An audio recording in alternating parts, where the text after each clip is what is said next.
Well, hello there, everyone. I'm Mike. Now, around 1.5 years ago, I did a tier list, or I did a ranking video, where I ranked every single Forsaken power from worst to best. And for two reasons, I thought it would be a good idea to do it again. First off, because this gal is here now, the Queen. And the second reason is because I've slightly changed my opinion on them.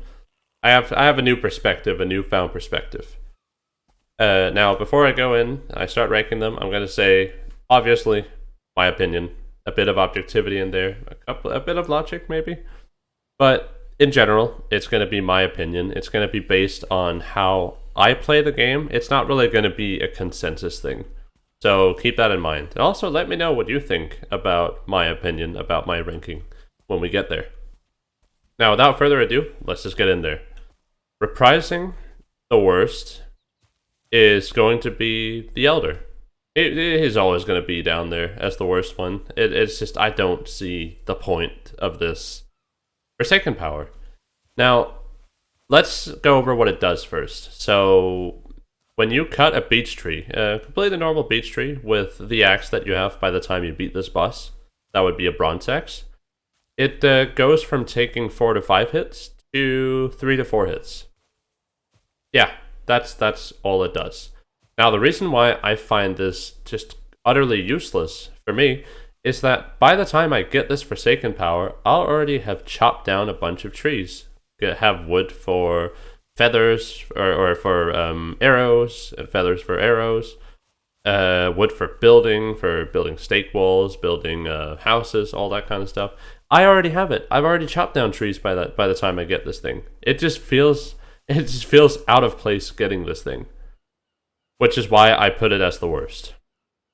Now, I'm going to be deviating from my original list now, and we're going to be putting Molder as the second worst.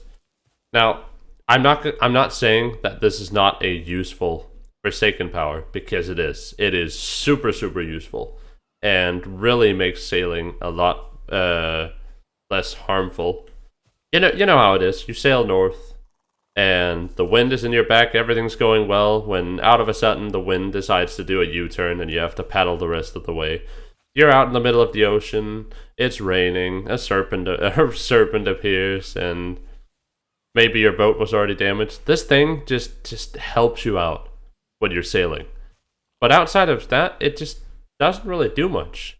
And that's kind of the reason why I don't rank it higher than this.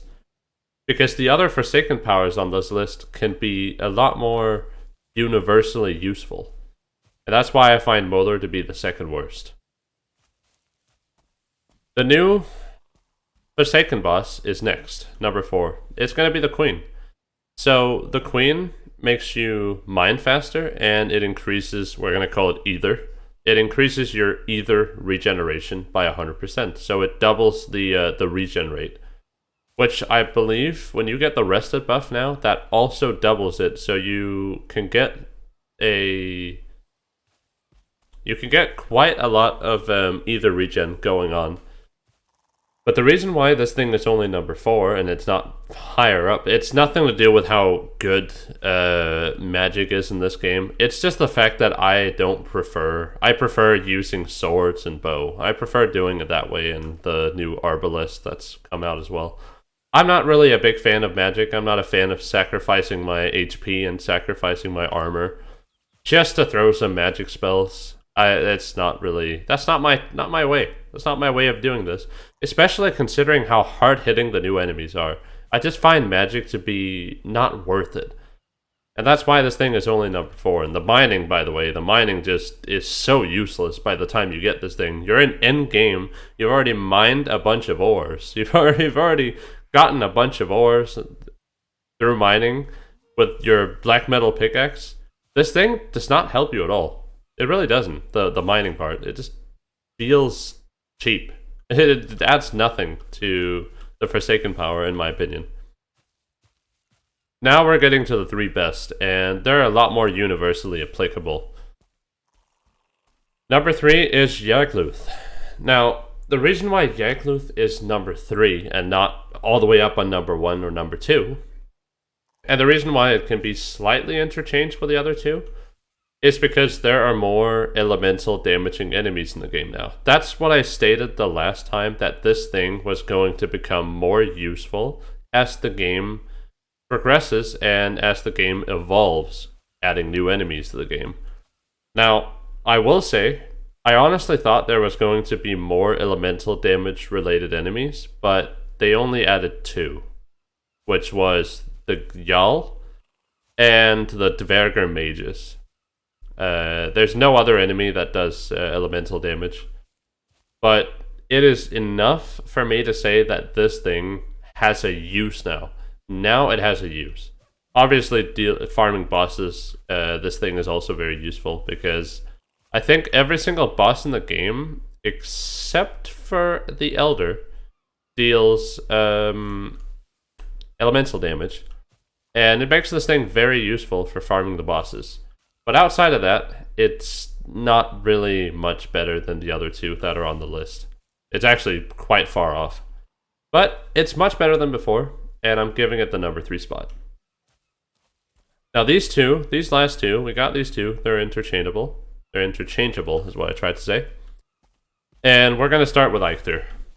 So Eikthyr is my personal number 2, and I'm going to be stating why. So the reason why I find this thing to not be the best is because although it provides an amazing bonus, and although you get it so early, it's just useful throughout your whole playthrough, although it makes navigating that much of a less pain, it doesn't really help with your survivability that much, outside of being able to use less stamina while running. So you're trying to retreat, this thing is useful. But outside of that, it kind of falls short. Also considering the fact that you don't spend very much stamina by the time you get to end game, it kind of becomes more and more obsolete in that way. And also because a lot of things hit very hard. But it's still my favorite Forsaken power, and I prefer this Forsaken power. That's why you see me using it still. I prefer this Forsaken power over all the others, but I have to acknowledge that this one is not the best. The best Forsaken power, and this one was the best Forsaken power the last time as well, is going to be Bonemass. Now, most enemies in this game deals physical damage, and this thing reduces the damage by quite a bit. I don't remember how much it reduces. I think it's around 40 or 50%. It feels like the damage is halved. Maybe it's even more. It's way more, maybe. But this thing is absolutely useful, because the sort of philosophy that I had, also in my previous video, was that most of the elemental damaging enemies are popcorn enemies. And what popcorn enemies are, it's these little weaklings most of the time. These little weaklings that just try to distract you, but they only pose a threat if you don't deal with them. If you don't deal with them. That's sort of the thing. The Grey Dwarf Shaman can be a big pain in the butt because it heals all the other Grey Dwarfs. The Blob can be a pain because it poisons you for 20 seconds, but overall, it's not a tough enemy, right? The Drakes can be tough under certain circumstances, but overall, they're just there to slow you down and distract you.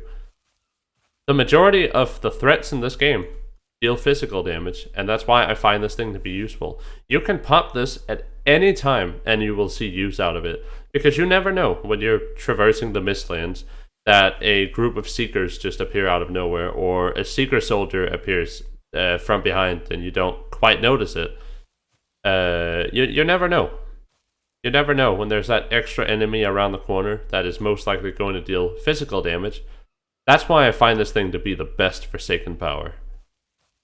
Now that's going to be the end of this video. I hope you liked the list. If you think it's different, like I said earlier, you think it should be different, then let me know in the comments. Otherwise, I will see you in the next video. Goodbye, everyone.